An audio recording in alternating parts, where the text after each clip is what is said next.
hace unos meses se creó en nuestra ciudad por iniciativa popular un grupo, plataforma, que los constituyentes llamamos Yecla con Palestina, de forma similar a otros muchos grupos que se crearon a lo largo de todo el Estado español. El motivo era pues ser solidarios con la causa palestina, una causa vieja pero que se estaba recrudeciendo enormemente. Las razones para este movimiento surgido en Yecla eran obvias, porque nos encontrábamos en plena escalada violenta por parte del gobierno sionista y ultraortodoxo de Israel, que estaba materializando una venganza que superaba con mucho el ojo por ojo bíblico, y pareciera, o más bien era evidente, que dicho gobierno había encontrado, tal vez propiciado incluso,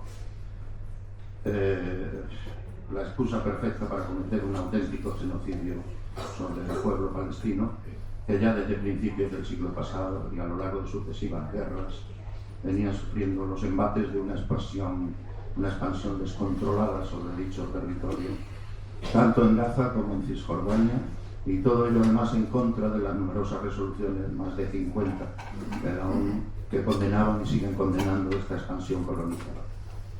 La escueta Franja de Gaza, como seguramente todos ustedes conocen, unos 40 kilómetros de largo por 8 o 10 de ancho, era al final un último reducto para más de 2 millones de palestinos allí encerrados, y digo bien encerrados porque funcionaba de facto en los últimos tiempos como un auténtico campo de concentración, al más puro estilo nazi, bloqueada por tierra, mar y aire por el ejército de la potencia ocupante, Israel, y condenada a resistir con una muy débil economía de subsistencia, y solo gracias a la ayuda internacional que Israel permitiera entrar por un par de aduanas o pasos controlados férreamente por el ejército sionista, y así durante años y años. Tras esta última invasión que pudimos ver en directo, la capital, Ciudad de Gaza, ha sido arrasada completamente, y su población, cientos de miles de palestinos, desplazados una y otra vez, condenados a vivir en precarias, por decir algo, en precarias tiendas al albur de las autoridades israelíes por toda la franja, norte-sur. Si es que querían evitar los bombardeos directos, pero exponiéndose así a los sádicos disparos de francotiradores cuando iban a recoger un trozo de pan o un saco de trigo en los escasos camiones de ayuda humanitaria que las autoridades sionistas permitían entrar en la franja. Los muertos oficialmente reconocidos, o sea, solo los cadáveres identificados antes de ser enterrados, asesinados solo en esta última guerra, superan los 80.000, 18.000 de los cuales son niños y niñas, y unas 20.000 mujeres y ancianos, aunque nunca se podrá saber con exactitud el número. Otros informes nos hablan de más de 300.000 personas muertas, asesinadas directa o indirectamente en este conflicto, en los bombardeos directos, indiscriminados, o por inanición, o por frío, o por complicaciones de la edad, o con heridas, o por graves amputaciones o enfermedades crónicas que no pudieron atenderse, pues toda infraestructura hospitalaria fue arrasada sistemáticamente por la ira vengativa del gobierno sionista. Una criminal actuación que los Estados Unidos de Donald Trump han apoyado abiertamente con armas y tecnología, y una inyección de más de 200.000 millones de dólares, más aún diplomáticamente animando y vetando unas 50 resoluciones de la ONU contra Israel, y recibiendo como su mejor amigo al criminal Benjamin Netanyahu, sobre el que pesa una orden de búsqueda y captura por parte de la Corte Penal Internacional para poder juzgarle bajo la acusación de crímenes de guerra o de lesa humanidad y genocidio, y más aún haciendo públicos y obscenos planes de reconstrucción de la asolada Gaza, que les procurará pingües beneficios a sus empresas, las que levantarán edificios y resorts de lujo sobre las sangrientas ruinas y los cadáveres de miles y miles de palestinos aún enterrados bajo esas mismas ruinas. Para el resto quedará la única opción de exiliarse en países que puedan o quieran acogerlos, o el trabajo esclavo. La plataforma Yecla con Palestina ha organizado en los últimos meses varios actos de solidaridad con el pueblo palestino masacrado, y hemos condenado las actuaciones de estos estados belicistas sanguinarios, así como también las acciones terroristas de cualquier índole.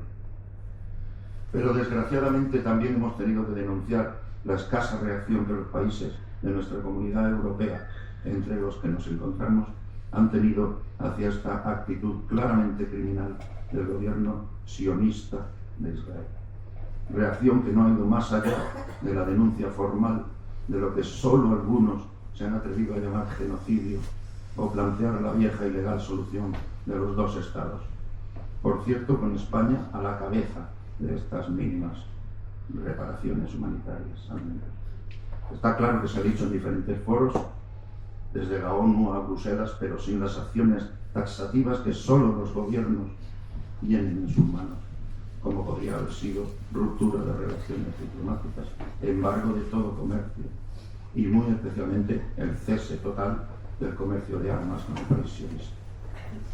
Hoy hemos traído a Yecla el testimonio directo de Refaat Al-Atamna, médico anestesista palestino y boliviano, que pasó los últimos años en la franja, en el hospital de Europa, y que estuvo documentando desde su cuenta de Instagram la situación en que se encontraba la población palestina y su sistema sanitario en lo más crudo e inhumano del asalto judío sobre la población civil.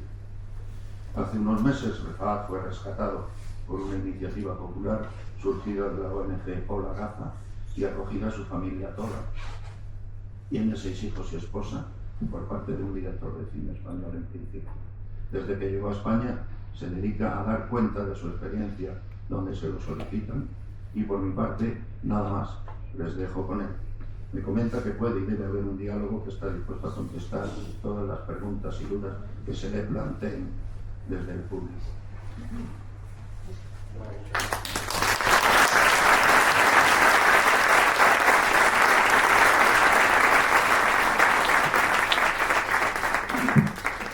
Vicente, creo que le ibas a hacer una primera pregunta, ¿no? Bueno, yo empezaría diciéndole cómo dominan también el castellano. Brevemente, por favor. Bueno, primeramente muy buenas noches y un saludo cordial a todos y gracias por venir a ser parte de este evento que es muy importante para nosotros. Bueno, yo nací en Palestina. Como todos los que tienen que estudiar una carrera como medicina, como ingeniería, tienen que buscarla afuera. También ha sido ese tiempo, Israel tampoco nos dejaba vivir en paz, así que tenemos que buscar la vida afuera. Y la mayoría que estudian esa carrera tienen que buscarla afuera. Así que yo fui a Bolivia, ahí aprendí a hablar español y hice mi carrera de medicina. Y luego fui a Argentina por 3 años, hasta el 2010.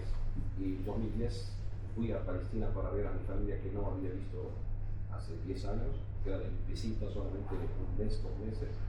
Y de ahí me quedé bloqueado, no podía salir, cosas que ya no vamos a pensar. ¿Querías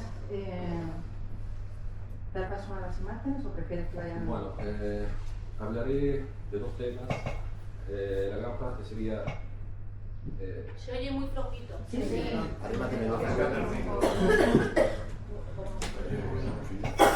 Bueno, la gran parte hablaremos de las cosas que hemos vivido durante 2 años en Gaza.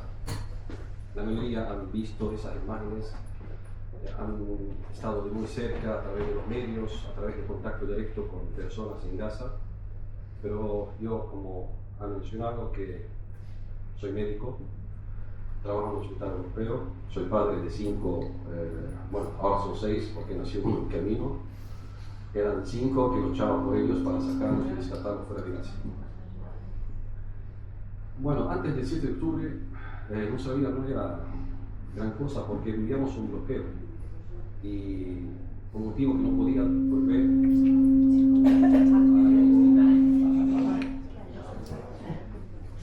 Creo que antes ya se escuchaba bien, ¿no? Estábamos comentando por ahí. Sí, se te escucha perfecto. Patricia, se te escucha mejor aquí. Le paso mi micrófono que se escucha. Y así se oye mejor. Bueno, ahora sí, buenas noches. Bien. Muy bien, Dani.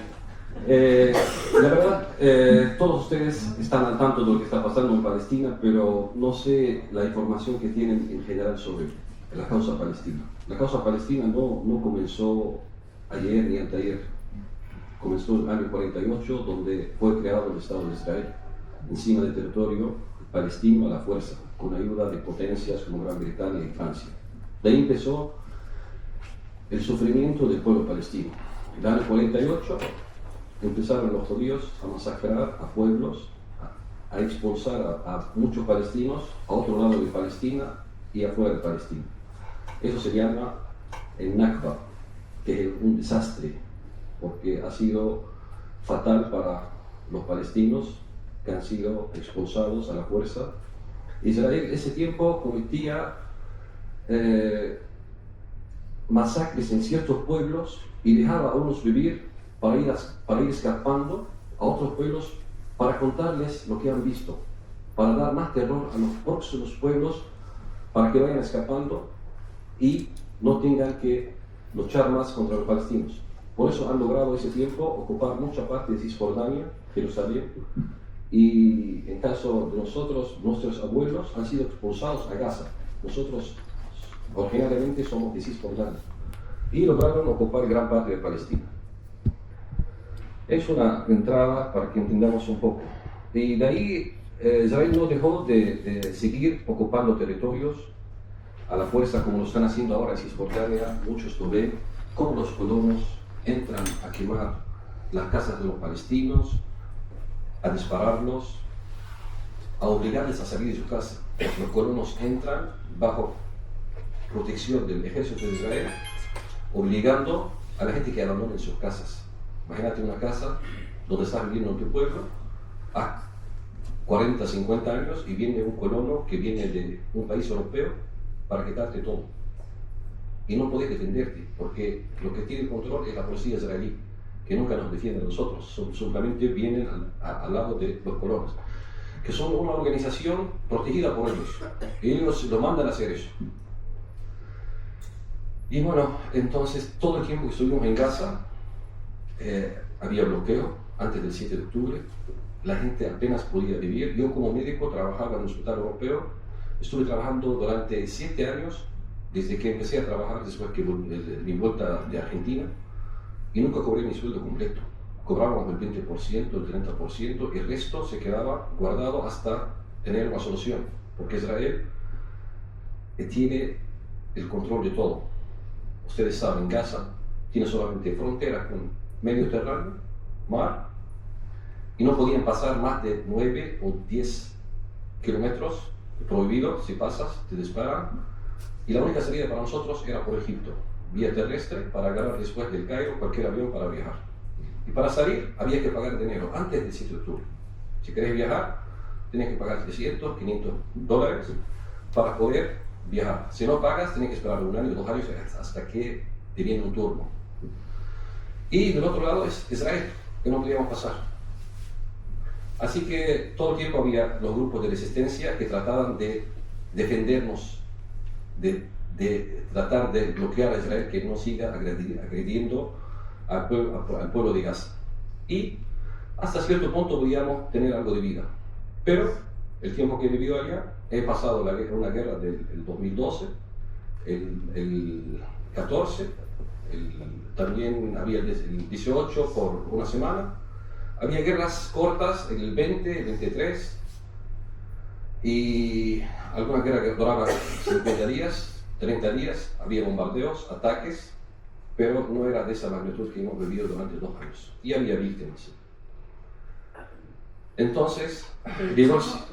Me comentaba que ha vivido toda la vida en conflicto porque ya viviste de niño la primera vez que estaba. Sí, Gaza estaba ocupada como cualquier parte de Cisjordania por Israel ese tiempo, y recién salió de Gaza más o menos en el 2000 por la resistencia, y también porque había un acuerdo de paz cuando volvió el presidente Arafat y formaron un gobierno y había un aeropuerto, pero no duró porque Israel, como saben, nunca respeta acuerdos. En unos años bombardeó el aeropuerto, quitó todas las responsabilidades al gobierno de Palestina y dejó a Gaza abandonada como una isla bajo su control. Ella controlaba aire, mar, fronteras y nos tenía como una cárcel grande, donde ella permitía qué entrar y cómo entrar y había escasez en muchas cosas. Y después, cuando empezó el 7 de octubre, nadie pensó que iba a durar 2 años. Pasamos los primeros días con mucho terror porque había muchos ataques. Yo vivía en un barrio de conjunto de edificios. Cada noche atacan un edificio de al lado, un departamento. Nosotros esa noche, ese mes, el primer mes que hemos tenido ahí en ese barrio, no podíamos dormir cada noche porque ellos eligen el horario que tenéis que descansar en la noche y empiezan a atacar. Imagínate cuando atacan un departamento con una bomba gigante en un edificio, todo el barrio se mueve, los niños saltan, todo busca ayuda. Un terror diario que hemos vivido hasta que empezaron a activarse más y hacer incursiones y llegó el momento de obligarnos a abandonar nuestro barrio. Empezaron a hacer incursiones en ciertas zonas y obligar a la gente a escapar bajo ataques, bajo bombardeos, y es la peor experiencia que uno puede tener cuando vienen a un lugar como Yekla, lanzan folletos, anuncian a través de los medios que tienen y te dicen tenés una hora para abandonar Yekla. Imagínate cómo la gente va a salir. Y eso no hay medios, porque no hay gasolina, no hay medios, la gente tiene que ir solamente corriendo, agarrando los papeles más importantes, las cosas más valorosas y ir escapando. Es como parecía un día del juicio final, que ha pasado a muchos varias veces. Yo en mi caso tuve que escapar 12 veces, porque nos van persiguiendo de un lugar para otro, hasta que ocuparon el 80% de Gaza. Como ya hemos dicho, Gaza es pequeña, son 37 kilómetros cuadrados. Podés cruzar a lo largo de Gaza en media hora en auto. Y empezamos a sufrir más porque no teníamos dónde ir. Imagínate, sin sueldo, comercios ya todo atacado. Ellos trataban desde el primer momento atacar todo lo que da vida a los palestinos. Atacaron todas las alcaldías, atacaron sistema alcantarillado, empezaron a atacar hospitales, pozos de agua, y había crisis de todo, hasta que lograron en un momento expulsar toda la gente en una zona que es el 20% de Gaza, en carpas, en campañas, ya saben, en carpas todos vivían en malas condiciones. Y justamente esa zona le llamaban zona segura, pero esa zona segura donde había más muertos, porque atacaban a la gente. Imagínate, atacaron una carpa con un misil, donde hay como 20 carpas, están al lado, que están afectados, y la mayoría, por eso han mucho han muerto, que eran civiles y niños.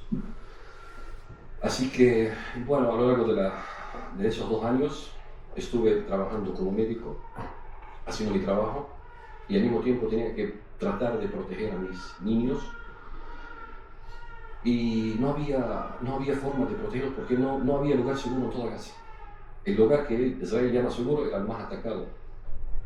Atacan calles, atacan motos, atacan autos, atacan hospital, atacan centros de salud, centros de la ONU, de las organizaciones mundiales que supuestamente tienen que ser protegidas, pero todos los centros de la ONU han sido atacados, colegios de la ONU han sido atacados. Imagínense, de todas las universidades que había, el 90% de las universidades están escombro, el 90% de los colegios están escombro, las alcaldías igual. Solamente queda de pie más o menos el 10% de edificios, de calles, de avenidas. No hay nada, todo está destruido. Y ahora están dejando Gaza en las mismas condiciones, encerrada, no dejan ni pasar un clavo, la gente no puede construir, no puede volver a funcionar sus trabajos, porque todo lo que tiene su negocio, su tienda, el carpintero, el que vende, no hay nada. Entonces sigue el bloqueo, sigue la gente viviendo de la ayuda que llega. Y ahora están aprovechando el momento que hay guerra con Irán, Israel y Estados Unidos, y no están enfocando en lo que está pasando en Gaza. Han vuelto a bloquear. Hasta cierto tiempo había 400 camiones que entraron de ayuda ahora no llegan al 30 ni al 40. Y eso depende de qué cosa que tienen que meter. Ha vuelto a subir todo, 10 veces más, 15 veces más. La comisión de sacar efectivo ha vuelto a subir. Y nada, están así hasta ahora. ¿Cómo se está viviendo la reacción que han tenido el resto de países y la poca participación o ayuda internacional? Cuando pasó la guerra empezamos el primer mes, segundo mes y estábamos expulsados a otro lado. Esperamos que ya en un mes, 2 meses termina y la vida vuelve normal, pero cada vez nos presionaban más.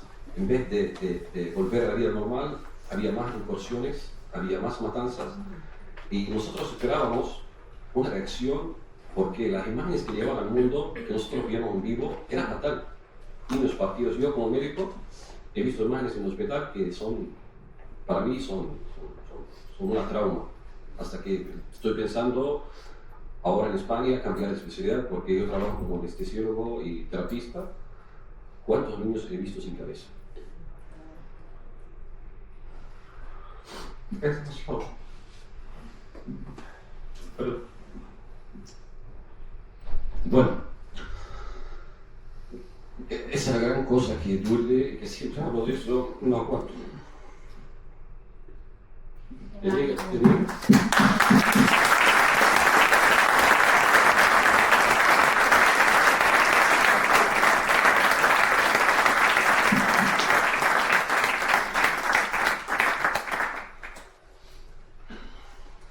Una guardia del hospital que siempre trabaja un duro. En un momento te llaman, casi cada hora te llaman cuando soy de guardia, corriendo a las emergencias. Como terapista, te llegan, no te llegan 1 o 2, te llegan 20, 30 personas que se tiran en el piso, no hay unas camas, es un caos cada hora. Porque los ataques vienen sobre un edificio, en la calle, entonces por eso llegan juntos. Resulta que hay 10 víctimas que ya son muertos, unos 10 medios, otros 10 más o menos. Entonces, como prioridad empezamos a trabajar con las personas que tienen chance de vida. Y como le dije, lo más doloroso que eran los niños que venían, 2, 3 niños en malas condiciones, con el intestino afuera, sin brazo, y gritan, ya saben, como cualquier niño, mamá, papá. Pero resulta no es mamá ni papá. Se fueron. Así que eso es lo más doloroso de lo que hemos visto con médicos. Entonces me dije cuántos niños ahora son los que han sobrevivido, que son sin brazos, depende de la herida que han tenido, o tal vez incapacidad mental por los golpes que han tenido en la cabeza, y ahora sale sin padre, o sin uno o sin los dos. Son muchos casos. Bueno, esa es la parte que vimos que nos dolió mucho en los hospitales como médicos. Ahora vuelves a casa, ya hemos traído unas imágenes, recibe la noticia que tu tío ya ha sido atacado. Tengo 2 tíos que han sido víctimas. Un primo, una prima con su hijo. Y mi mejor amigo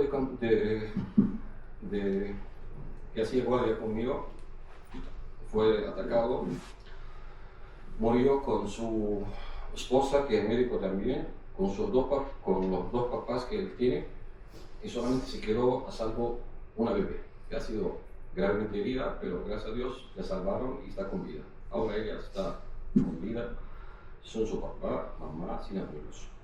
Y cuenten muchos casos así. Y bueno, así que después de ver todas esas magnitudes, esas matanzas, esperamos que los gobiernos, especialmente europeos, que son democráticos, que no pueden aceptar estas matanzas, no hacen nada. En cambio, muchos de ellos están mandando armas a Israel. Están diciendo que sigan matando, estamos bien, estamos de acuerdo, hagan lo que quieran, ustedes son un pueblo elegido. Pero lamentablemente ya todos saben que son intereses económicos, son intereses colonialistas, por eso se quedaron callados muchos. Y gracias a nosotros nos alegró mucho. Bueno, yo estoy en España, pero por casualidad resultó el gobierno de España un gobierno que nos anima mucho y nos da mucha alegría que ha tomado esa postura que tenían que tomarla muchos países. Si hubieran reaccionado otros países más, hubiéramos podido frenar las matanzas, que todavía no sabemos las cifras exactas, pero son mucho más de lo que anuncian, porque hay muchos desaparecidos. Y bueno, contando las barbaridades que ha hecho Israel, no hay ningún tipo de crimen que no ha hecho Israel en ese tiempo. Más bien ha inventado crímenes que nadie ha visto. Imagínense, ha robado niños, hay robo de niños desaparecidos, que han descubierto que tráfico de niños vivos. Después, los cadáveres de los que secuestraban, cuando había intercambio de prisioneros y cadáveres, los cadáveres venían, el estómago, el abdomen abierto, solamente ponían algodón y todo está sacado. Tráfico de órganos. Entonces, no hay nada que no han hecho en contra del pueblo palestino. Aparte de eso, los escombros, todavía debajo de los escombros hay miles que están ahí abajo y no pueden sacarlos porque son montañas de escombros que no dejan meter instrumento para sacarlos, porque han destruido todo lo que es tractores, maquinaria pesada, todo ha sido destruido. Y hay muchos desaparecidos, hay gente que no sabe todavía dónde están sus familiares, si están muertos o están secuestrados por Israel, no se sabe. Eso todavía lo van a saber, no sé, en muchos años, porque Israel ha cometido muchos crímenes, ha enterrado a muchas personas, ha secuestrado a muchas personas, y ahora también los que están secuestrados, la gente lo está viendo en vivo, como el ministro de Israel, que está encargado de controlar las cárceles, están torturando a más de 7.000 prisioneros, unos que han sido hace años en prisión, y otros que son de la causa del 7 de octubre, que no le dejan dormir, no saben cuándo sale el sol, no le dejan a sus familiares que visiten. Uno entra con 80 kilos de peso, después de unos 2 meses aparece con 40 kilos, como el doctor Abu Safia, que todos creo que la mayor parte lo conocen. El doctor Abu Safia es el símbolo de los médicos que ha resistido, y su castigo ha sido que salvaba vidas y no le gustaba a Israel, lo secuestró del hospital de Gaza y ahora lo tienen preso, y su crimen es solamente tratar a la gente. No tiene crimen de terrorista ni nada, simplemente porque ayudó y insistió a quedarse en el hospital a tratar a la gente. Ahora está ya pasando como 1 año en prisión, y sus imágenes que nos llegan, imágenes terribles, perdió peso, está enfermo, está siendo torturado como muchos, y ahora están queriendo aprobar una ley para matar a los prisioneros. Y no sé dónde están las organizaciones internacionales, no sé dónde están las Naciones Unidas, no sé. Y simplemente estamos tratando de fomentar eso y publicarlo, y bueno, el apoyo de todos los pueblos para afectar y para presionar a esos gobiernos que tomen una buena postura para tener algo de derechos, que hemos sido sin derechos hace muchos años. Y no sé, que hablar de eso es mucho. Si querés hacer una pregunta, demasiado para hablar. Bueno, nos tiene a todos, claro, escuchando esta tremenda historia que comenzaste a contar a través de redes sociales, de Instagram, y que ahora estás contando aquí en España, hoy en Tecla, pero que quieres contar allá donde te lleve, porque estás aquí. Sí, gracias a Dios. Y ahora tienes ese compromiso de contar qué es lo que está sucediendo. Sí, sí. Bueno, esa es la gran parte que estamos hablando. Yo, aparte de eso, tenía una tarea muy grande, que es cuidar a mis niños. Tengo 5 niños. Hubo un tiempo donde no podía y no tenía dónde llevarlos, porque yo no quedaba dónde ir. Entonces tuvimos que separarnos por un tiempo, se fueron con su madre a otro lugar, yo estaba en otro lugar con un hijo que iba conmigo a las guardias porque tenía que trabajar, y cada momento ataques, me llamaban, no entraba la llamada, una preocupación todo el día, toda la noche, porque hasta que cerca de mí me llaman, tratan de llamarme, no podemos saber nada de nosotros y quedar muchas horas de preocupación, hasta que llegó un momento donde tuvimos que trasladarnos obligatoriamente a otro lado y nos juntamos. Ahí empecé a buscar ayuda, porque todos en Palestina están afectados, nadie puede ayudar en Palestina. Cada uno trata de solucionar dónde ir, dónde llevar a su familia, dónde cuidar a su familia. Ahí empecé a usar los medios, conocí a una chica que me ayudó con los medios, empecé a conocer más gente, empecé a recibir apoyo de todo tipo y trataba de mostrar todo lo que pasaba en Gaza y también mostrar mi historia, cómo trataba de pasar el día protegiendo a mis niños, cuando teníamos que escapar, qué teníamos para comer, cómo luchábamos para conseguir un kilo de harina, porque la hambruna es otra cosa, es un libro para hablar qué pasó en la hambruna. Imagínate, un kilo de harina que costaba $1, teníamos que comprarlo a 100 o a 200 euros para poder dar algo de comida para tus hijos. Y todo el tiempo tratábamos de escapar con los niños, tratando de explicarles, ¿qué va a explicarles durante 2 años que están sin colegio? Todo el tiempo le prometía sacarles de Gaza. Empezó mi lucha para salir de Gaza, aprovechar que tengo otra nacionalidad boliviana, hablando con la embajada de Bolivia, presionando con los medios. Y ha sido una lucha larga y recién pude salir cuando ya empezó la tregua. Y así que era obligatoriamente pasar esos 2 años y pasé todo y vivimos todos los días los ataques. Y hay momentos que escuchábamos en la calle personas diciendo que prefieren morir porque no aguantan pasar un día más bajo ataques, bajo bombardeos, escuchando las noticias que su primo, su hermano. Imagínate, cada persona ha perdido muchos seres queridos. Imagínate uno cuando pierde a su tío, a su hijo, imagínate el dolor que tiene, comparado con un dolor que cada día escuchas la pérdida de 2 amigos, 2 vecinos. En mi caso, como le dije, he perdido tíos, primos, compañeros de trabajo, vecinos y muchos amigos en el hospital, y todos han sufrido esas cosas, dolor de bombardeo, dolor de pérdida, dolor de perder todo. Todos han perdido sus casas, sus autos, sus negocios. De un día para otro ya no tiene nada. Lo que trabajó durante 40, 50 años no lo tiene y todavía ahora están perdidos, no saben cuándo van a volver a tener una habitación en una casa. Y la parte que hablé y quiero hablar ahora, solamente quiero mostrarles unas imágenes, solamente para tener idea de cómo teníamos algo de vida antes del 7 de octubre. Yo, como le dije, y después algo de qué pasó después del 7 de octubre. Bueno.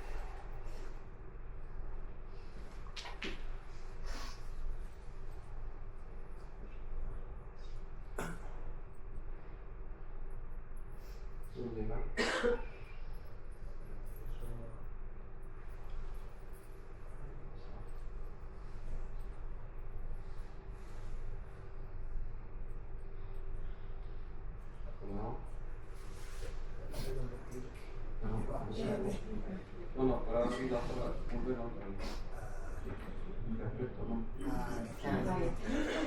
Bueno, más o menos teníamos algo de vida, había algo de tranquilidad, a pesar que había, como le conté, unas guerras de 50 días, de 30 días, había víctimas 30, 100, 200.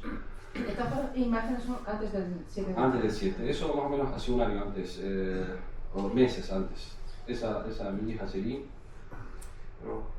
En el lado tiene se te pone en el lado de la mitad. Ahí, sí, ahí. Ya. Bueno, aquí mi trabajo.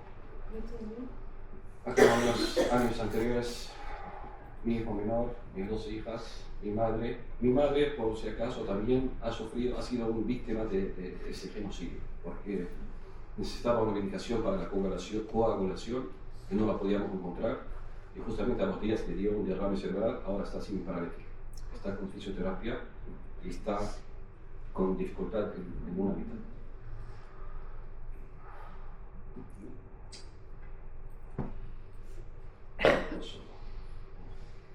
Esto tampoco te garantiza el que pudiese tener acceso a la medicina, ¿no?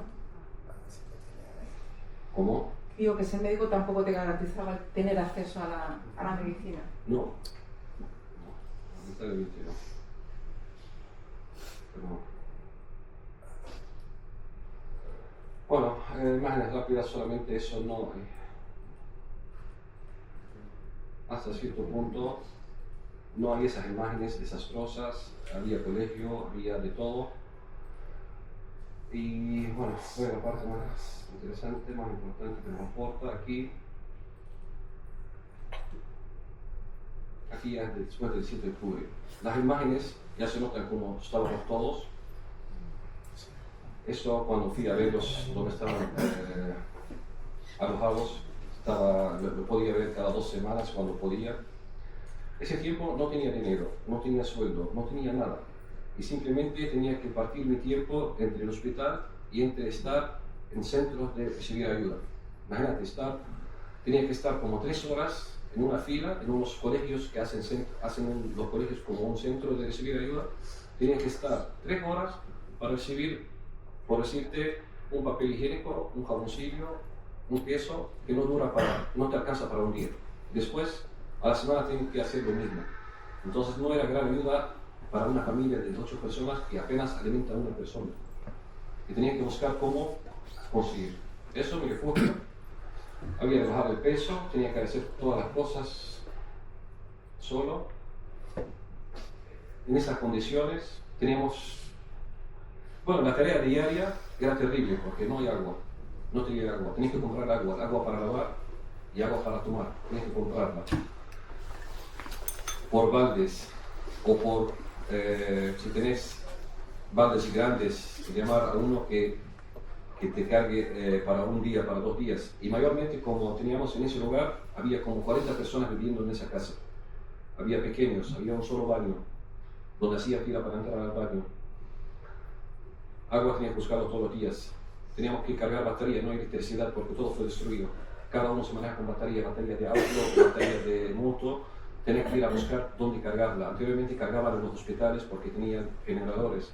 Después empezaron a hacer unos centros con láminas solares para cargar a la gente, para tener acceso de tener una iluminación. Ya no se usaban esos focos. Son focos pequeños para solamente tener algo de luz en la noche. Y una batería de auto que costaba $100 antes de la guerra, costaba después del 7 de octubre $3.000, $4.000. De $100 a $4.000. Aquí cocinar no hay gas. En algún momento cuando entraba gas, yo, bueno, como recibía algún tipo de donación, conseguía a veces 1 kilo o 2 kilos de gas. Normalmente la gente allá se manejaba con una garrafa de 12 kilos, que alcanzaba para 1 mes o 3 semanas en la vida normal. Pero en ese momento, cuando podía conseguir 1 kilo de gas, que costaba $150, $200, 1 kilo de gas. Y solamente lo compraba para emergencia y todo el tiempo tenía que comprar madera. Hasta la madera, que aquí la botan en las calles, cuando veo la madera, las puertas botadas en las calles, me río porque eso es un lujo tenerlo en Gaza, porque la madera ha subido de precio, porque compramos la madera y con tanto consumo de madera ya no hay, la gente empezaba a quebrar árboles, columnas de tercedad para venderlas y poder tener acceso a tener fuego y cocinar. 1 kilo de madera que costaba 20 céntimos, ya llegó a tener a hacer 5 euros o 7 euros 1 kilo de madera. Aquí, medio de transporte, eso no se usaba.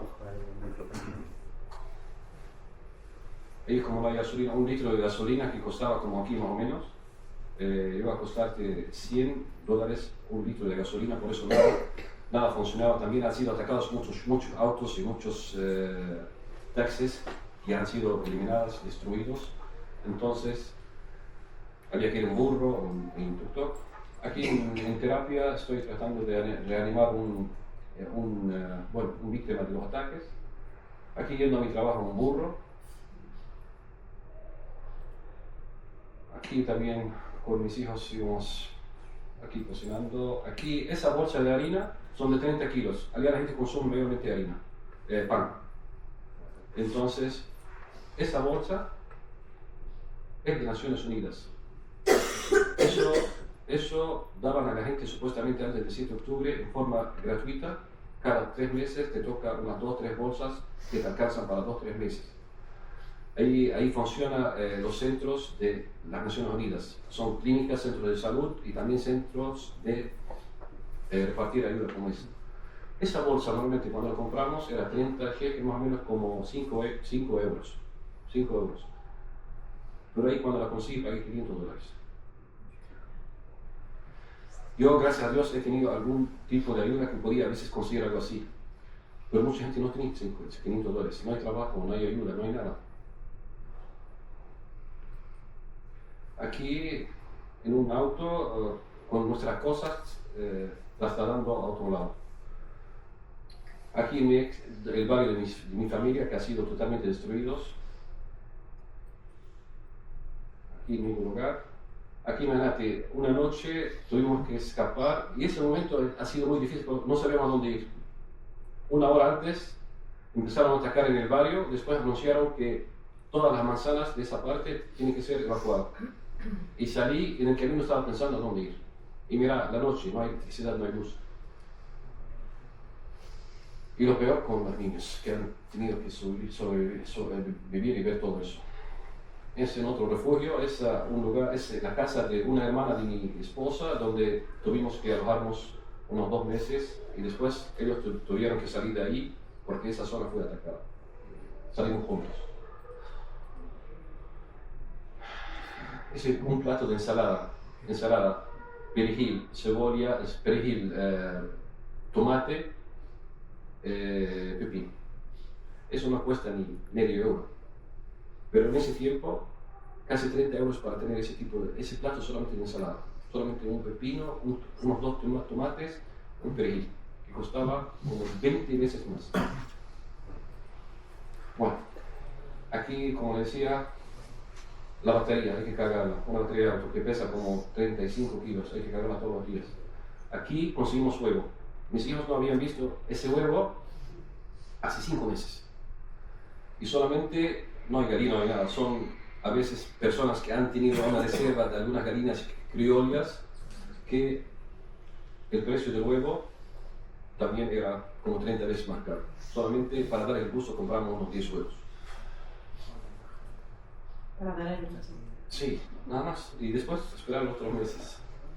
Aquí, la madera, ese es mi tío. El tío menor es mi hermano de mi papá que ha sido víctima un mes antes de la tregua. Aquí los medios, aquí comprando madera, aquí comprando gas, mira, pasando gas de una garrafa a otra. Y nada. Bueno, último, solamente quiero mostrar unos 2 videos de momentos que hemos pasado.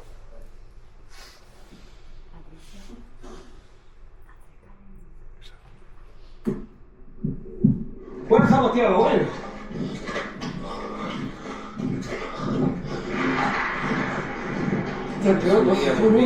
Volví al barrio donde yo, es mi barrio donde yo vivía. Los primeros meses. Los israelitas anunciaron que ya es una zona verde y cuando volvimos empezaron a atacarnos los ladrones y tiros y fuimos escapando y ha sido un milagro que hemos salido de ahí vivos. Estaban siendo destruidos. Ese lugar después, como otra incursión, y todo eso que están bien de pie ha sido destruido también.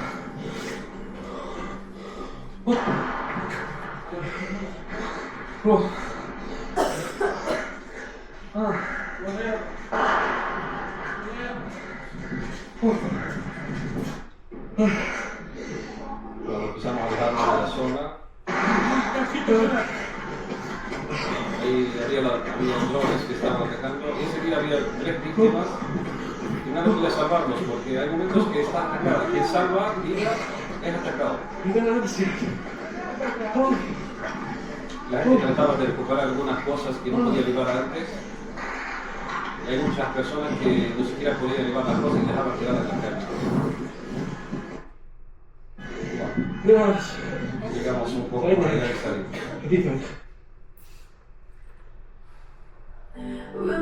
Este son vídeos que publiqué con la ayuda de Lorena, que me ayudaba, parecía, pero siempre decía, me gustó esa película y la vi anteriormente, Pero siempre digo, bueno, él tenía solo un hijo, yo tenía 5, tenía que escapar con los 5.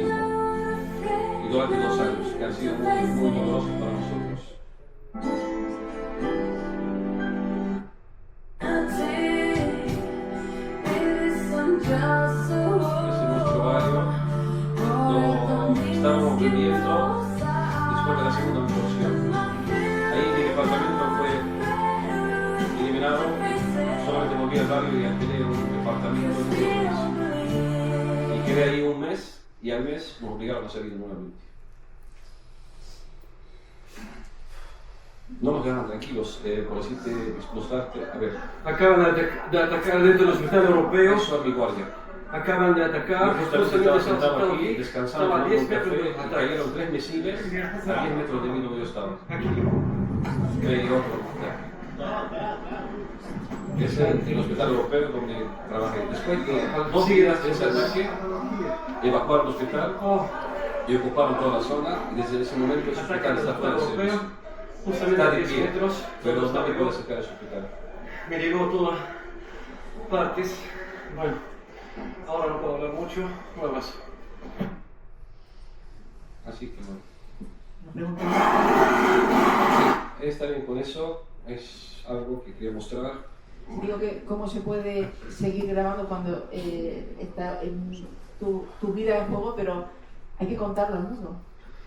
Sí, yo al comienzo de la guerra no usaba mucho los medios, ya saben, era mi trabajo como medicina, tenía que estudiar, tenía que atender a mi familia y tenía pocos seguidores, no era muy activo. Pero cuando pasaron 2-3 meses y pasamos por una crisis tremenda que decía no hay trabajo, no hay sueldo, no hay forma de sobrevivir, no hay lugar, no hay cómo comprar las cosas básicas, entonces tuvimos que buscar ayuda afuera. Empecé a hablar con gente afuera, como ya he tenido especialidad, otras nacionalidades, hablé con amigos en Chile, en Bolivia, y ahí conocí una chica que es española, de Canarias, que empezó a ayudarme en los medios, a armar videos, y empecé a ganar experiencia, y el teléfono estaba en mi mano 24 horas al día, o grabando, o respondiendo a mensajes de muchas personas. Ya algunas personas de aquí me seguían desde muchos meses y he conseguido una cantidad buena de seguidores que la mayoría estuvieron ayudando. Uno me llamaba para saber si estamos vivos, si hemos comido, si hemos pasado la noche, otros donaron, otros ayudaron con papeleo, otros ayudaron en forma de sacarnos, presionar a sus gobiernos, han ido hacia embajadas, a ministerios. Entonces hemos recibido, la verdad, mucho apoyo de muchas personas que ha sido muy animador para nosotros y ha sido algo que la verdad nos animaba mucho ver personas de todos lados, especialmente como yo hablo español, de América Latina, casi de todos los países de América Latina, del centro de América Latina, gente ofrecía en sus casas, gente ofrecía todo tipo de apoyo. En España también hay muchas personas que estaban en contacto conmigo a diario, haciendo lo posible. Hay personas que están ayudando en mi divulgación, estando desde Palestina. Otras personas ayudaban con donaciones, con publicar mis videos.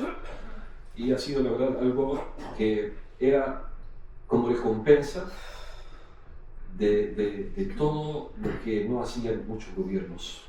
Los gobiernos han sido muy silenciosos, no han hecho nada, mirando todo el desastre que está pasando en Gaza, pero sí, los pueblos han sido muy vivos, hablando de toda Europa, hablando hasta en Estados Unidos y muchos países de América Latina, y sí, nos dieron ganas de seguir luchando y que nuestra causa es una causa justa, que nos están apoyando en todo. Por eso estoy en ese evento, porque sé que hacer llegar la verdad, mostrar lo que hemos pasado y el apoyo de todos ustedes nos sirve de muchísimo. Se ha hablado varias veces de la tregua, una tregua que sigue dejando víctimas.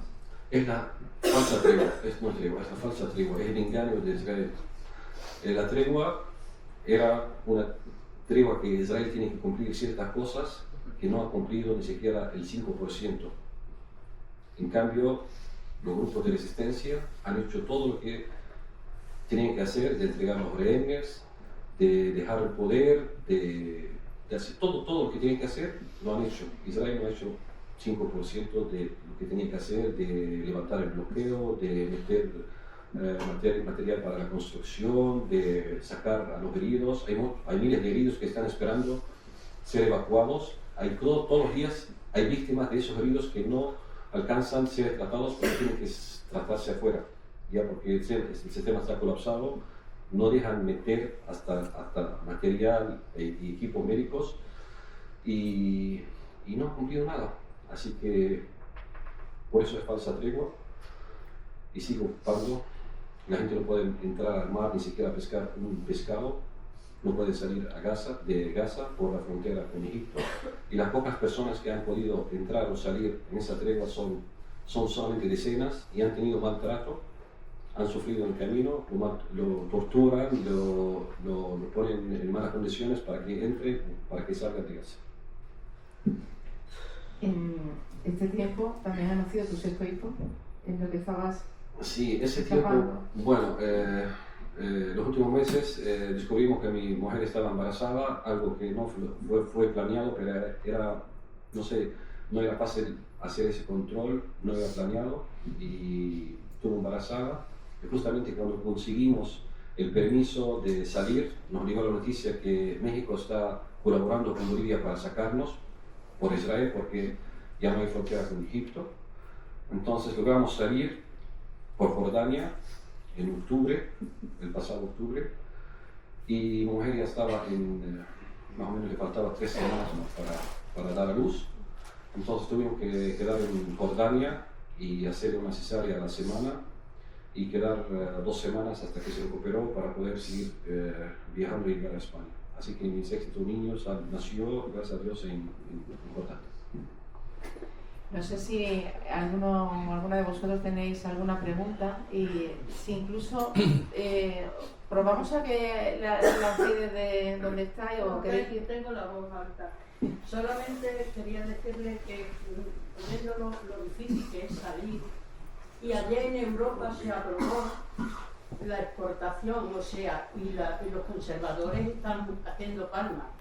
O sea que los mal que están allí, pero es que si vienen, de aquí también los pueden devolver. Entonces que yo pediría a la gente que fuéramos conscientes de lo que nos estamos jugando. Que las personas que vienen es porque lo necesitan y que también quieran devolverlo, pues es difícil. O sea que nos concienciemos de lo que nos espera.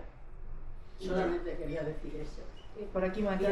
Lo acabo de leer en el periódico hace una hora y oyéndolo a usted que me ha venido el mundo encima, vamos. Gracias. Sí, Bueno, la mayoría del pueblo, yo estoy aquí. ¿Cómo crees que me siento yo dejando a mi madre enferma? Necesita la casa, me necesita, mi papá me necesita. Tengo 12 hermanos, somos 13. Todos son casados. Tengo como 25 sobrinos. Todos me llaman buscando ayuda, porque están bloqueados. No pueden hacer mucho, están en una cárcel. Quieren trabajar, no hay trabajo. Quieren conseguir volver a la vida normal, no le dejan. Es un pequeño ejemplo de todos los que están allá. Por eso, imagínate un joven que tiene que estar en universidad, empezando su vida, está sentado en la calle. No hay universidad, no hay dinero para entrar, entonces quiere buscar la vida. La mayor parte no quieren salir. Y hay muchas personas que estuvieron atrapados en Egipto, estando en un país muy libre, muy tranquilos. Al abrir la frontera, volvieron a casa, sabiendo que Gaza está destruida, pero ellos pueden arreglarse la vida, viviendo en una carpa, no le importa. Pero hablando de personas que quieren estudiar, quieren formar su vida, están obligados a salir. Yo por mí, si estuviera solo, no hubiera salido. Yo salí por mis niños, porque son 5 niños, están hace 2 años sin colegio, están traumados, en cualquier momento pueden ser víctimas. Yo empecé a luchar al tercer mes porque por suerte, no, perdón, había un video que es más importante que todos que quería mostrar. Ese día Casi pierden los 5 niños.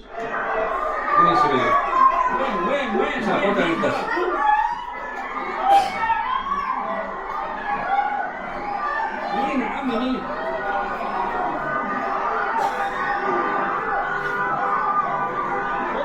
Gente partida a la puerta, a 10 metros de la puerta de mi casa. Mis niños estaban jugando justamente aquí 5 minutos antes. Y cuando escuché el ataque, bajé corriendo, era partido sin pierna. Bajé como loco y no sé cómo ni siquiera agarré el teléfono para grabar, porque como le dije, siempre está el teléfono en mi mano porque está muy activo respondiendo, hablando. Y la suerte que mis hijos se han ido a comprar a la tienda. Estuvieron aquí 5 minutos atrás. Leí el vídeo, estoy buscando a mis hijos. Y recién mi mamá me dice que acaban de llegar de la tienda. Y ese día fue, después descubrimos que mi sobrino ha recibido un pedazo de fiebre en su estómago y ha sido operado 2 veces. A la puerta de la casa, un ataque, un bombardeo. Eso no que pude grabar, en los momentos que han sido más dolorosos no pude grabar. Era tarea diaria que tenemos que pasar, ningún día. Por eso le decía hace rato que hay mucha gente que prefería morir y no pasar un día más. Y ya se cansaron, no un día, ni 2, ni 3, son mes tras mes y 2 años. Y solamente está escuchando que su primo, su tío, su abuelo, solamente escuchan muerte y están amenazados. Es como una persona que está poniendo la pistola en la cabeza cada rato. Ya te cansas, ya disparar y terminar eso. Bueno. María. Bueno, en relación a lo que estábamos comentando antes de que existe el bloqueo, evidentemente, para que entre ayuda, pero también para que salgan personas que lo puedan necesitar. Conocemos otros conflictos, tanto recientes como más antiguos, en los que sí que se ha permitido corredores humanitarios, tanto para que salga gente que necesita atención médica, siempre se ha dado prioridad también a niños, a mujeres embarazadas, ancianas, gente con enfermedades crónicas. Han sido acogidos por diversos países de Europa. España, de hecho, siempre ha acogido, ¿no?, a las personas que lo han necesitado en otro tipo de conflictos. Entonces, mi pregunta es, que base su opinión, ¿por qué concretamente en este conflicto, por qué concretamente en esta guerra no se está permitiendo que absolutamente nadie reciba ayuda, ni allí, ni que puedan recibir ayuda viniendo a Europa? Bueno, sabe, en una parte, Israel teme a un palestino con conocimiento. Por decirte, ellos piensan que un palestino cuando sale a España a estudiar o a formarse es una amenaza para ellos. Porque quieren que los palestinos dentro de Gaza viven lo peor, que sean ignorantes, que sean con menos posibilidad para que sean controlados. Y aparte de eso, quiere causar la gran parte de la muerte. Si necesitan tratamiento, evitamos el tratamiento. Si necesitan algo vital, tratamos de hacerles la vida difícil. Eso es lo que tratan de hacer. Ellos piensan que tienen que matarnos antes que nosotros tengamos la posibilidad de volver con fuerza para liberar a nuestra Palestina. Por eso ellos adelantan. Por eso han hecho esa guerra con gran magnitud, porque nos temen porque saben que es nuestro, saben que es nuestra tierra, saben que ellos dentro de sí mismos saben que el palestino no va a renunciar. Por eso van con más fuerza, atacando, usando más terror, pensando que la gente van a cansarse, van a rendirse, van a decir ya, levantamos la mano y no queremos más, le dejamos la tierra para ustedes. Y nunca lo van a hacer. Por eso el pueblo palestino está existiendo desde el año 48, después de tantos masacres. Y eso que han visto en esos 2 años de masacre, lamentablemente ha pasado cosas tal vez peores, pero no se vieron porque no había esos medios. Había masacres contra los palestinos en Líbano, en Palestina, que han sido terribles, pero nosotros lo sabemos. Si buscamos en internet podemos ver algunas imágenes, pero gracias a los medios que tenemos ahora pudimos mostrar con magnitud lo que está pasando en Gaza. Sí, Jesús. Estamos viendo que Israel Israel y Estados Unidos están empleando esas mismas tácticas ya no solo en Palestina, sino que esos experimentos, digamos, o esas lecciones que han sacados de esa guerra las están llevando ahora al Líbano, las han llevado a Irán, incluso ahora también, en cierta manera, también a Cuba, donde están también impidiendo el acceso a la electricidad a los hospitales y al resto de, bueno, y de combustible, etc. Entonces, el planteamiento que tienen estos países imperialistas es el exterminio no solo de Palestina, ya el planteamiento es el exterminio de cualquier pueblo que les presente un mínimo de resistencia. Sí, perfecto. Perfecto, estoy muy de acuerdo, eso es lo que están planeando y lo hacen hace mucho tiempo. Por eso un Estado como Israel que fue plantado, uno de los objetivos de crear Israel en esa zona es para destabilizar esa zona y controlarla y de a poco ir manejándola. Ahora manejan muchos gobiernos. Ahora esa guerra de Irán, por ejemplo, también un objetivo que quieren hacer un caos en todo lo que es el Golfo. Que quieren hasta que los países como Arabia Saudita, Kuwait, Qatar, se intervengan para que tengan más destrucción, para que haya más caos, para que se debiliten, para que sea más fácil para Israel después entrar y venir con El Salvador y la propaganda que nosotros somos un país democrático, que esos árabes, esos países son solamente terroristas que no sirven para nada. Y eso lo hacen con estrategia. Y lo mismo lo hacen en otros países en América Latina. Ellos primero debilitan, usan muchas estrategias, meter grupos como han metido en Venezuela para desestabilizar la situación, para crear un conflicto, para hacer la economía más jodida, para que la gente, quieren primero que la gente se levanta contra sus pueblos, y si no funciona, como no funcionó en Irán, empieza a armar gente, a meter sus inteligencias, a desestabilizar la sociedad, y como no lograron ahora empezaron con ataques más fuertes. Y como le dije, como Palestina está en el medio y está ahí, los palestinos están resistiendo, y era una gran traba para ellos, y gran problema para ellos, por eso quieren eliminar esa piedra y sacarla de encima para ir al otro, para ir modificando y ampliando sus intereses. Bueno, yo quería formular, pero otra pregunta me ha venido a la cabeza. ¿Hay alguien bueno en este estado? ¿Sentís que hay algún tipo de contrariedad a lo que está haciendo Israel? ¿En el mismo Israel? ¿Hay una contraofensiva contra el gobierno? Sí. ¿O algún movimiento que se solidarice con vosotros?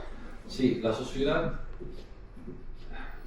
de Israel está dividida en varias partes.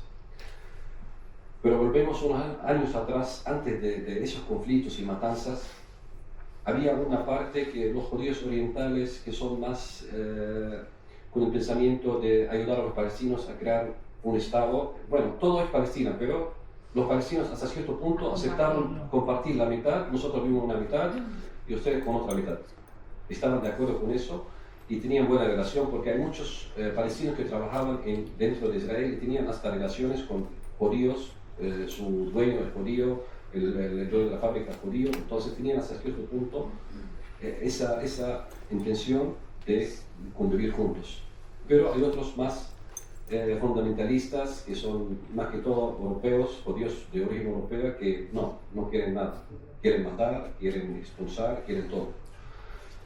Pero a lo largo de ese Israel, el ejército de Israel y el Estado de Israel, que empezó a hacer más conflictos, y esos conflictos hacían respuestas. Las respuestas causaban daño y dolor a la gente en Israel. Entonces ya la gente empezó a tener más odio.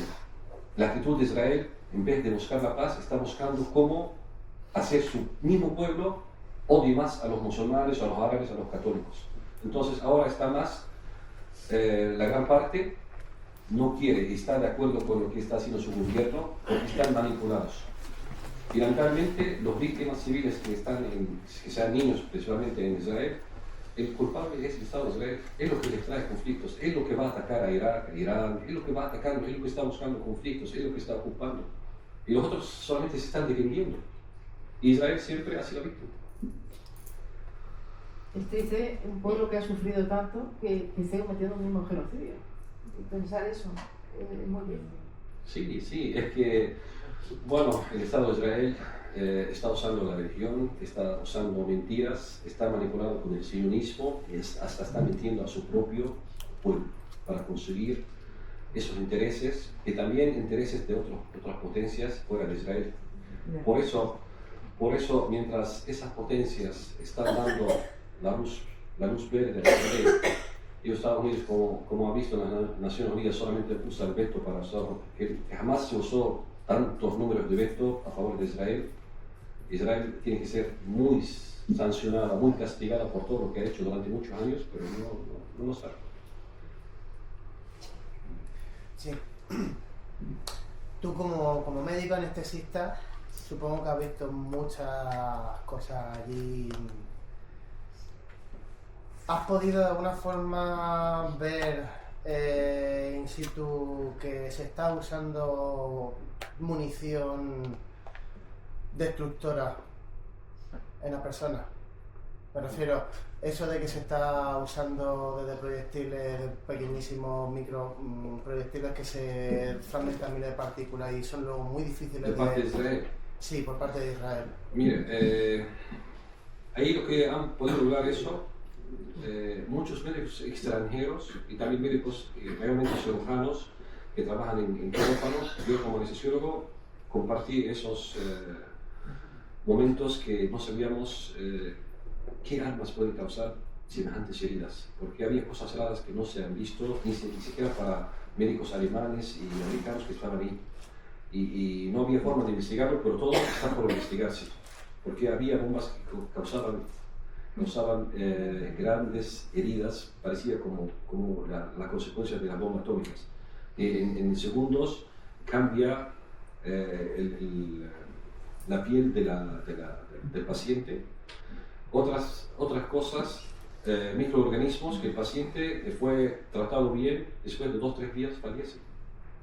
Otros casos, que el paciente llega, lo ves, no tiene ningún tipo de herida, lo ves completo, sin ningún rasguño, pero por dentro está explotado, no queda ningún órgano sano.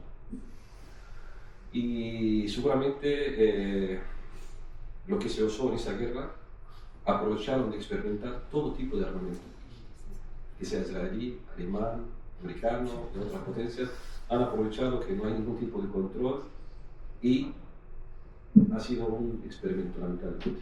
Es un campo de entrenamiento, Sí, de experimentación. sí, lamentablemente ha sido así. Y es total. El gran negocio entonces de esta guerra, aparte de obviamente tomar la tierra del pueblo palestino, para el Estado israelí es la venta de armas. La venta de esas armas que han probado allí es lo que está enriqueciendo enormemente a estas empresas. Sí, es el gran negocio de siempre. Eso tiene que una porcentaje, que eso es un objetivo, que eso nunca lo va a olvidar. Sí, porque están ofreciendo, mostrando, haciendo propaganda para ciertos armamentos que pudieron hacerles experimentar, y sí, es una gran parte. Pero además es la totalidad prácticamente de los países de la ONU, e incluso aquellos que están condenando el genocidio, como, entre comillas, como por ejemplo España, que anunciaban ayer que volvemos a comprar misiles Stinger y que volvemos a comprar partes de aviación para armamento militar. Están de nuevo financiando ese genocidio. Sí, hay situaciones que es difícil de investigarlas, pero hasta cierto punto vos podés decir, por decirte, hago boicot. Pero dentro de sí mismo hay cosas que no podés dejar de comprar. Haces boicot para ciertas cosas y para ciertas cosas no. Eso es lo que hacen muchos gobiernos. ¿Cuántas preguntas? Empiezo por aquí para atrás. Yo tengo una pregunta sobre todo por qué es del gobierno de Palestina, o sea, los políticos palestinos ahora mismo, quiénes son los más importantes, qué se está negociando, dónde, si se está, bueno, hasta ahora está bien, no sirve de nada.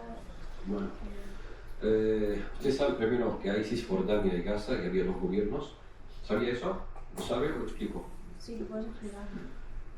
Bueno, según el acuerdo de paz que que había hace unos años atrás, hablamos del 2000 más o menos, cuando el líder Arafat, que es un símbolo para nosotros, que todo el mundo lo respetaba, que era un gran luchador, cuando lo obligaron y lo presionaron en forma de países árabes, de países europeos, que tienen que hacer ese acuerdo de paz. Y ha sido un mal acuerdo de paz para nosotros. La mayoría de los palestinos no estaban de acuerdo, porque el acuerdo de paz era más o menos devolver el 20% y después hablar del resto, sin ninguna garantía. Y eso, la verdad, lo que hemos visto, lo que hemos pensado y lo que no estamos de acuerdo, es lo que está pasando ahora. Entonces, Arafat vino, han creado, le dieron dos pedazos, Gaza, más 2 ciudades o 3 ciudades de Cisjordania, que no llega al 20%, y tenían que negociar el resto del territorio, pero no digamos eso porque Israel no cumplió. Entonces, ese gobierno de Arafat, después lo asesinaron ellos, lo envenenaron, porque ya no soportó lo que está haciendo Israel, y cuando dijo no a Israel, no podemos seguir así, lo envenenaron, y de una u otra forma han traído lo que quieren hacer ahora en Irán. Quieren matar a los líderes que son resistentes y quieren traer unas personas que le dicen sí a Estados Unidos y son manipulados. Y eso lo van a hacer con el gobierno de Palestina. Ahora, cuando había elecciones, el 2007, más o menos, el 2007, más o menos, 2007 había elecciones, y el grupo de Hamas, que es algo radicalista supuestamente según ellos, ganó las elecciones. Entonces, Israel y los Estados Unidos no le gustó. Empezaron a bloquear todo a Gaza. Y empezaron a atacar a los líderes y todo eso, y con apoyo de ese gobierno palestino. Entonces, esos grupos armados Hamas salió a la calle y eliminó todo lo que es el gobierno de Palestina en ese tiempo y lo eliminó de Gaza. Desde ese momento, el grupo, como era normalmente, ganó las elecciones y no le dejaban actuar, se quedó en control de Gaza. Y el gobierno, el anterior gobierno se quedó a controlar todo lo que es Cisjordania. Pero lamentablemente no dejaban a ese gobierno de Gaza que controle, empezaron a hacer el bloqueo, empezaron a hacer todo tipo de dificultades y presionar a la gente todo ese tiempo, ya pasaron guerras y todo eso, y se quedó anulado. Y había muchas veces que trataban de llegarse a acuerdos esos dos gobiernos y cada uno arregla anula o llegan a un acuerdo para que sea un gobierno, un solo gobierno, pero Israel y Estados Unidos ponían el veto, ponían trabas, ponían problemas, y el gobierno de Ramallah, Cisjordania, lamentablemente es manipulado por Estados Unidos y Israel. Le dicen hola, no hagas eso, no lo hace. Entonces, eso es lo que la mayoría de las personas ahora en Gaza o en Cisjordania están repudiando ese gobierno, porque su papel y su rol ahora es proteger a Israel. No está haciendo nada. Imagínate en Cisjordania, donde está su control, los colonos hacen todos los días barbaridades de todo tipo y no hacen nada. Y solamente ahora su función es un policía de Israel. Y eso ya se sabe para todo, y no están haciendo nada, ni han hecho nada en relación a lo que pasó en Gaza, y nada, tarde o temprano se va a anular ese gobierno. Había ahí... Con el tema sí. Con el tema de las donaciones económicas, es más recomendable a ONGs, buscar particulares, familiares. ¿Cuál es la forma más segura, práctica, efectiva? Bueno, yo según mi experiencia, y siempre me han preguntado eso, yo prefiero que sean ayudas directas, porque eso es lo que ayudó. En mi caso, y en el caso de muchas familias que conozco, ha sido más directo, porque imagínate, muchas personas donan para las naciones, para la ONU o para la Cruz Roja. Yo hace los 2 años que he vivido en Gaza, no he recibido casi miseria de lo que ellos reciben. Supuestamente ellos reciben de personas, reciben de países, tienen gran poder económico para ayudar de mejores formas. Y las ayudas que han sido particulares de personas del exterior a mí o a otras familias han sido de gran valor.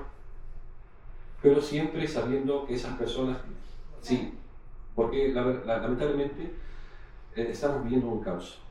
Hay personas que abusan, hay personas que aprovechan, hay personas que ayudan, pero no ayudan de la forma... ¿Por qué? Porque han sufrido mucho y no todos somos iguales. Ya cuando hay, ¿sabes? Cuando hay tiempo de guerra, hay gente que no tiene esa conciencia y abusan y aprovechan de la situación. Sí, había por allí, así. ¿Usted se siente escuchado? ¿Y por quién? ¿Quién lo escucha usted cuando habla en diferentes clases? ¿Se siente escuchado y por quién? De todo lo que hago, publico y todo eso. Sí. Sí, la verdad, a lo largo de los meses he tenido más seguidores, más gente viniendo con muchas ideas. He tenido contacto, imagínate, con muchas personas de todos los países de América Latina, muchas personas que me mostraban su trabajo de asociación, de manifestación, de todas las cosas que hacían. Me decían que nosotros estamos ayudando a ciertas familias, nosotros estamos haciendo tal manifestación, tal evento. Sí, logramos hacer llegar nuestra voz, mi voz como persona sumada a muchas voces que están haciendo algo parecido o mejor. Sí, nos ayudó mucho y por eso estoy aquí con ustedes, gracias al trabajo que hicimos, que me hizo llegar a ustedes. Pero, ¿se siente también escuchado por los gobiernos de esa gente que lo escucha usted? No, los gobiernos sí hablamos. Los gobiernos solamente miran hacia otro lado. Hablamos de gobiernos que mayor parte son manipulados, ya sea por interés o por otras causas. Ya hemos visto todo lo que pasó en los documentos de Epstein. No sabemos quién ya no está manipulado en eso. Yo creo que gran parte son parte de eso y por eso nos estamos dando cuenta por qué durante 2 años de grandes matanzas de niños, imágenes terribles, esas personas no se movieron y se quedaron silenciados, porque hay algo que parecido a los documentos de Epstein o otra cosa más grande tal vez que le hizo callarse y no hacer nada. Y ni siquiera han hecho respuesta a su propio pueblo que han salido. En Alemania, en Gran Bretaña, en Francia han salido miles y miles de personas y supuestamente países democráticos tienen que hacer caso a su pueblo. Pero no, están contra la voluntad de sus propios pueblos. En ese sentido y en otro sentido. Sí, bueno, mi pregunta era muy similar a la que ha hecho más de... no he podido oír bien la respuesta. Que en relación a nosotros como sociedad desde España y bueno, desde los países europeos, ¿qué podemos hacer? O sea, ¿qué es más útil hacer o de qué manera se puede colaborar más prácticamente con la causa palestina? Digamos, en el día a día. Si se puede hacer más tipo colaboración con entidades o más compartir información. ¿Qué es más Bueno, útil? todo ayuda. Hasta hablar. A mí, por decirte, estando en Palestina, hay personas que no podían hacer mucho, solamente me preguntaban cómo amanecí, si comí, si dormí, y eso a mí me daba alegría cuando estaba allá, porque hay personas que se están preocupando y están pensando en mí, y están preocupados por mí, por mis niños. Podés hacer lo mínimo, ya sea comunicarte con personas, apoyo psicológico, apoyo para animarnos, publicar, fomentar todo lo que estamos haciendo, porque cuando más sumamos, más personas rechazamos eso que está pasando, se va a sumar. Hay personas que tienen poder económico, hay personas que donan 10 euros, hay personas que están encargadas de una familia, hay personas que hacen organizaciones, hacer eventos. Todo eso se va sumando. Y de a poco es como una recaudación. Si cada uno va a poner un euro, al final vamos a encontrar 5.000 euros, por decir. Y todos los esfuerzos es igual. Cada uno con su esfuerzo se va sumando. Ese evento es muy lindo. Hay eventos en Barcelona, hay eventos si estamos hablando solamente de España, hay eventos como esos en todas las ciudades de España. Y también hay otros países que están haciendo esos eventos que discuten las formas y responden a preguntas como la tuya. Y sí, vimos que hemos logrado mucho, a pesar del 7 de octubre y las matanzas que hemos tenido, y el desastre que hemos tenido, pero hemos tenido victoria en otras cosas que han sido importantes. de mostrar la verdadera cara de Israel, de masacrar las caras mentirosas de muchos países, de cómo se está funcionando ese mundo, por qué se callan. Apareció de los documentos de Stein, aparecieron muchas cosas que ya mucha gente ya abrió los ojos y sabe de qué se trata. Sabe que no solamente se trata de Gaza, se trata de otros países, se trata de un sistema. Por eso todo lo que vamos a hacer no solamente sería para Gaza, sería para también cosas que pueden proteger a otras ciudades, que sea España, otro país, que todos estamos, podemos ser atacados y podemos ser el próximo víctima. Eso. Sí, una pregunta, una curiosidad. Una curiosidad, cuando hablas de conseguir la comida, conseguir llenar las baterías y demás, ¿eso dónde lo conseguíais? ¿Quién son las personas que tienen esa comida o de dónde sacan esa comida? Eso es que la prensa o las noticias y demás decían que incluso eran propios palestinos, los grupos como que se organizaban entre ellos y entonces vendían la comida más cara, Sí, o eran los israelíes. Bueno. ¿Eso quién? Mira, durante los 2 años, cada mes o cada semana tenía su prioridad, tenía su forma de tener las cosas. Normalmente, al comienzo, por decir, de los primeros meses, las Naciones Unidas ha creado centros de repartir la ayuda, ¿ya? Donde eso iba y decía 3 horas para conseguir lo mínimo, no era gran ayuda. Después hay otro tipo de organizaciones que traían tipo cajas de ayuda y se encargaban de repartir 5.000 cajas para 5.000 familias, por decir. Pero los otros no recibían, porque ellos no pueden. Y ese caos que se ha creado en Gaza, como no hay quien reciba todo eso y hace una buena repartición, entonces había muchas familias que recibían 2 cajas por visita a la semana y la familia de al lado no recibió nada. Porque había que anotar tu nombre en un centro, en otro centro, y muchos centros de repartición de ayudas, que algunas venían de Emiratos Árabes, que estaban a cargo de ciertas personas, otras venían de Arabia Saudita, a cargo de ciertas personas. Eso cuando estaba abierta la frontera y metían cosas. Entonces, todo el mundo tenía ya un sistema de teléfono, anotar sus datos en cierto centro, en otro. Es como dejar un currículum, era así. Y de repente tenían 10 empresas a la vez para venir a trabajar, pero lo otro nadie le llamó. Y eso ha sido causado por Israel, porque Israel atacaba a quien cuidaba las ayudas, atacaba a policías, atacaba a alcaldías, no quiere que haya un cuerpo unido en Gaza para que haya un sistema justo para todos. Y dentro de todo ese caos había organizaciones que han aparecido no sé de dónde, y lamentablemente había robo, había un montón de cosas así, porque no hay quien controle eso. Y las víctimas eran las personas olvidadas que nadie podía llegar a ellos, lamentablemente. Bueno, yo tengo 2 preguntas. Bueno, la primera, ¿tú crees que ahora estás superando psicológicamente? Si queremos comparar tu psicología ahora con tu situación psicológicamente en Gaza, ¿cómo puedes describir eso? Bueno, es una pregunta, la verdad, muy... Bueno, porque necesito la respuesta de esta pregunta. Sí. Bueno, a veces uno prefiere ser muy egoísta y escapar a una isla y vivir su vida, pero hace rato hablamos que cómo estaré bien sabiendo que mi madre está muy enferma, mis hermanos me llaman viviendo lo peor, y aquí estoy en España tratando de armar mi vida, teniendo responsabilidad de 5 hijos. Todavía no he tenido. Yo, al salir de Gaza, me prometí a dejar el teléfono 2 meses y dormir y no saber nada más. Pero era imposible.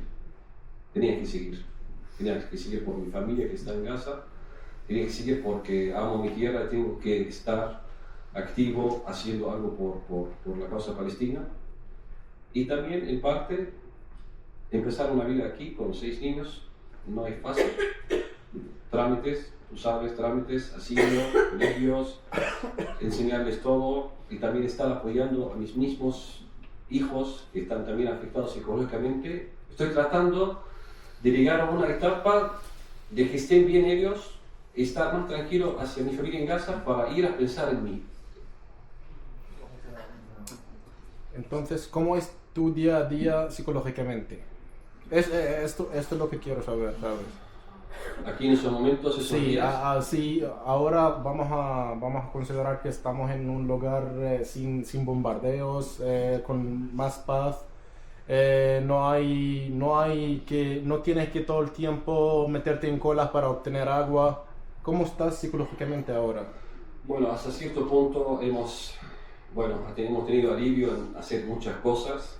Ya como hemos contado, las tareas de lo que hacemos todos los días, de preocuparse de conseguir comida. Aquí por lo menos la comida está segura para mis niños, que podemos conseguir agua, bañarse, todas esas cosas. Pero la mente no está todavía despejada. El otro día, no sé con quién hablé, con una amiga, es que nosotros hasta el momento, te das cuenta, 2 años viviendo con un sonido del avión, con un sonido que escuchas. Ese sonido es traumático para nosotros. Es como que pasa, no sé, hoy día me asusté en el tren porque cuando bajé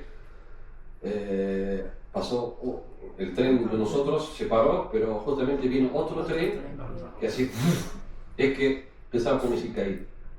Porque ese campo hemos tenido por muchos meses. Y cuando viene un auto, te escucha un auto, estás en el balcón, estás sentada y viene un auto, escucha el mismo sonido, es parecido. Pensás como un avión. Esos sonidos escuchamos cada hora. Y todavía está en nuestra vida. Todavía no estamos preparados por eso. Y la mente nunca va a estar despejada porque tratas de estar bien, pero como estamos al tanto con el teléfono, con los familiares, con las noticias que escuchamos todos los días, que no hay freno a eso, y no podés abandonar eso. Así que tenés que seguir con ese estrés y estar pensando en cómo tratar de ayudar o solucionar ciertas cosas. Lamentablemente es duro, pero hay que ser fuerte y seguir. Si no, yo me acuerdo, bueno, una amiga que está aquí, que me alegro, quiero darle un abrazo, pero estoy esperando para salir. Nuestra amiga que me conoció y era una de las primeras que nos ayudó desde los primeros meses, y ha venido desde Valencia para saludarme, supo que estoy en Niepla.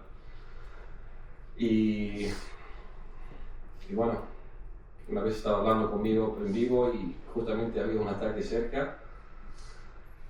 Y nada, ya me estaba pensando en otra cosa, me olvidé que iba a decir, pero es difícil vivir con eso y esperamos recuperarnos pronto y seguir con la vida.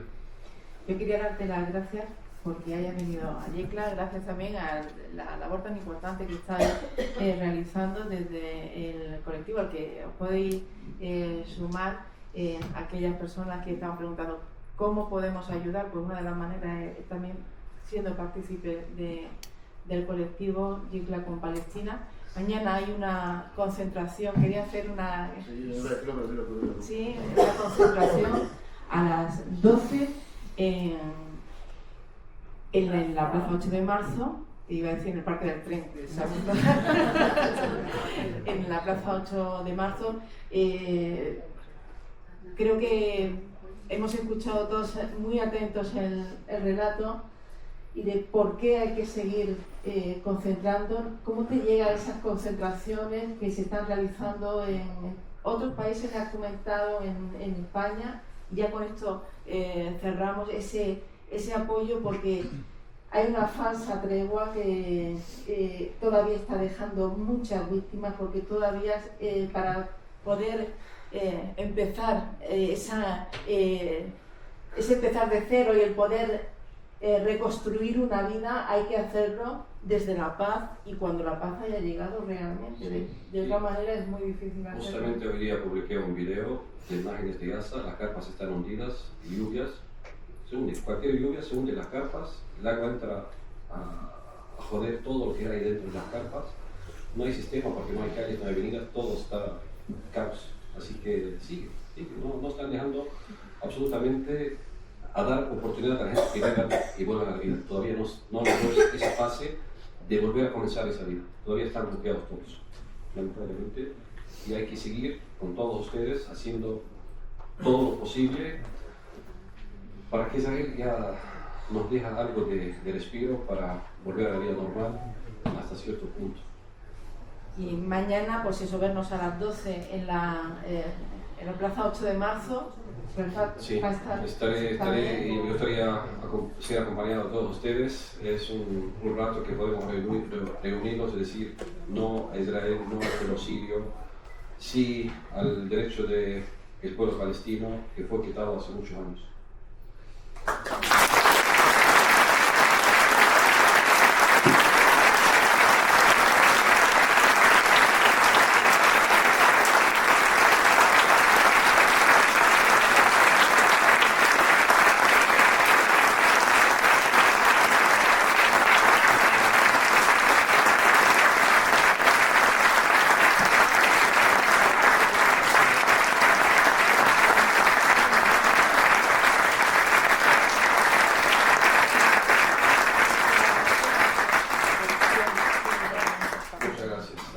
Le pasamos el micrófono a Vicente para que Sí, nos diga lo de las donaciones. donaciones, Vicente. No, por favor, sube tú. Sí. Desde ahí mismo, desde ahí abajo. No, que lo que queríamos decir es que ahora a la salida hay una caja de resistencia, entonces el que quiera aportar algo será directamente para Refat, y luego también hay unos papeles donde pone un número de cuenta, un WhatsApp, para hacer Bizum y tal para familias de Palestina. El que voluntariamente quiera aportar algo puede hacerlo. ¿Vale? Gracias a todos.